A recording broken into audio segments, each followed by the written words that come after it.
पढ़ी लिखी प्रत्याशी करासन जी अपने विचार आप लोगों के बीच में रखेंगे। इस सभा की अध्यक्षता कर रहे अध्यक्ष जी और मंच पर उपस्थित प्रोफेसर सुदीप बराड़ जी, हमारे पार्टी के जिला अध्यक्ष अशोक चौधरी जी और इल्लम से पूर्व चेयरमैन उदयवीर जी, मुस्तकीम चाचा जी, एहसान प्रधान जी और जिनके लिए आप और हम यहाँ पर सब उपस्थित हुए हैं, विक्रांत भाई साहब, तो सभी का मैं अभिनंदन और शुक्रिया अदा करती हूँ। और यहाँ पर मौजूद सभी मेरे बड़े बुजुर्ग, आप सभी को नमस्ते, अस्सलाम वालेकुम।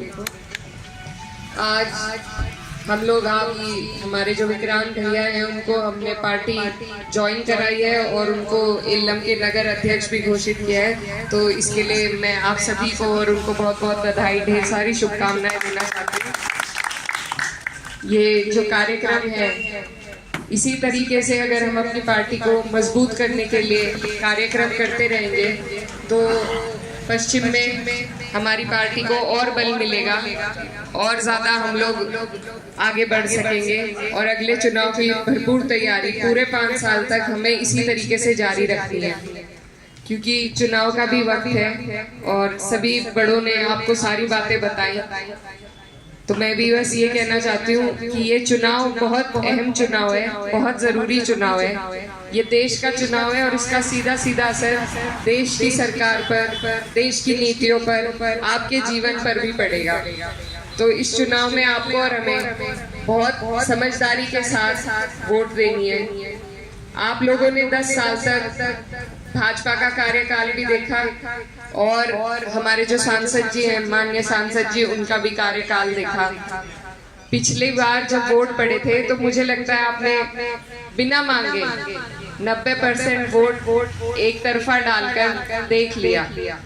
तो सबसे पहले, क्योंकि मैं भी अपनी इस क्षेत्र की पहले वोटर हूँ और उसके बाद प्रत्याशी, तो मैं यही कहना चाहती हूँ कि आप लोग बिना मांगे, जिस तरह पहले वोट दिया था, बिना मांगे वोट किसी को ना दे, क्योंकि जब आदमी बिना मांगे वोट देता है तो उसकी दुर्दशा इसी तरह हो जाती है, उसे फिर आकर कोई नहीं पूछता।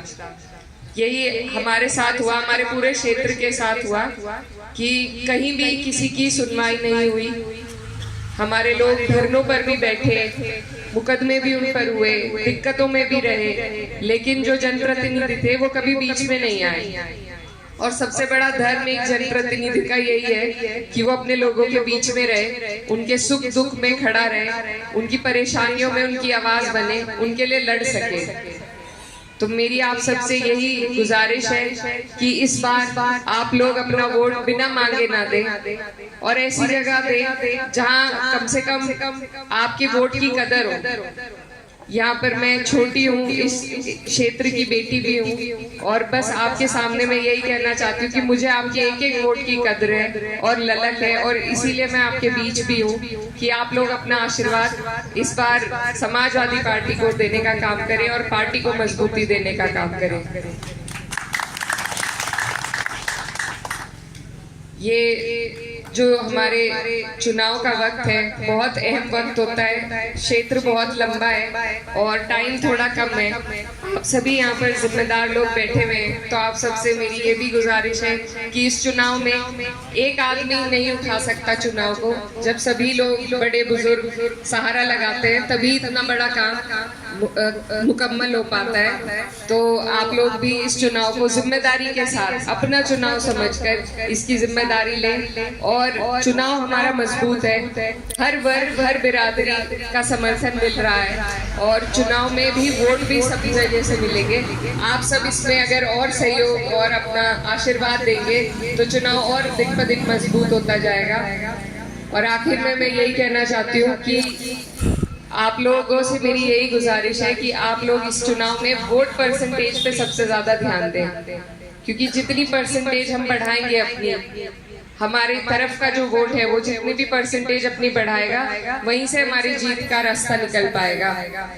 और हर जगह, हर सीट पे नहीं हम लड़ सकते, हर जगह हम अपनी बात नहीं कह सकते, लेकिन अपनी सीट पर कह सकते हैं। पूरे 5 साल जो आप लोगों ने परेशानी झेली है, यहाँ गन्ने का भुगतान नहीं हुआ, एमएसपी का दाम अब तक तय नहीं हुआ, पिछला पेमेंट अभी भी रुका हुआ है, बेरोजगारी बढ़ती जा रही है, जब भर्ती का नाम आता है तो पेपर लीक हो जाते हैं, और महंगाई तो आप देख ही रहे हैं। ये तमाम मुद्दे पूरे 5 साल आप लोग इन्हें झेलते हैं। और मुझे याद है कि जब हम धरनों पे बैठते थे तो उस दौरान सब बड़े बुजुर्ग ये कहते थे कि जब टाइम आएगा तब बताएंगे, और आज ये टाइम आपके सामने है, आपके हाथ में है ये टाइम। तो आप लोग इस टाइम का सदुपयोग करें, इस टाइम को अपने हाथ से न जाने दें, इस टाइम में अपने वोट का सदुपयोग करें, क्योंकि अगर ये वक्त आज हम चूक गए तो फिर अगले 5 साल का पछतावा होगा, हमारी जो आने वाली पुश्तें हैं उनके लिए पछतावा होगा। तो ये वक्त है, इस वक्त में जितनी भी परेशानियां हमें इन 5 साल में हुई है सरकार के द्वारा, सरकार की नीतियों के द्वारा, वक्त है उसका जवाब देने का। हम और किसी माध्यम से जवाब नहीं दे सकते, सिर्फ वोट के माध्यम से जवाब दे सकते हैं। तो आपसे यही गुजारिश है कि आप अपने वोट का सही इस्तेमाल करें, सरकार को अपनी परेशानियों का जवाब देने के लिए उसका इस्तेमाल करें, और मैं आपकी बेटी हूँ, मुझे अपना आशीर्वाद देने का भी काम करें। बहुत बहुत